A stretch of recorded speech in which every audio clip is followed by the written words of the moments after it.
I'm Marisol Nelson, and I was born and raised in Ecuador, South America. Well, I was born in a little town called Calceta, Manabí, Ecuador.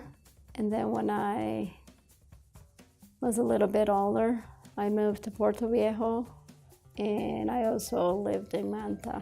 My mom was here in 1982 in the States. I think the first time she came here to the USA, she came to Salt Lake City. So my mom went back from Salt Lake because her visa was about to expire, and then she noticed that our future was not very good there. But the second time she came to New York City, where she was able to get a job in a factory and go to school at night so she can learn the language. And also she was able to save enough money that later on she can bring all 6 kids to the USA. I lived there for about 7 years, I think. And then I decided to go on a LDS mission to California. All of this happened for one reason. I think I was getting myself prepared to come to Star Valley, because I go from Ecuador, which is a third world country, but it's still a lot of people not like Manhattan. So I go to New York, and then I go to California, and it was like, okay, this is a little bit different, not a lot of people, and then at least at the area that I went to. And then I came to Star Valley, Wyoming, and that was a big, big change. So after a year and a half of serving at LDS mission, I went back to New York, and I was there for about a month, and I guess I found my sweetheart.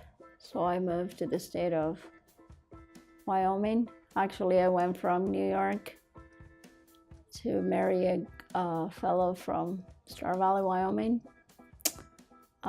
He bought me a flying ticket to Salt Lake City. So I flew from New York to Salt Lake. I was a little scared coming into Star Valley because from Evanston to Star Valley, there was not even a public restroom or anything. I mean, it was like little towns. I mean, it was scary for me to look up there and see a mountain right there in front of me.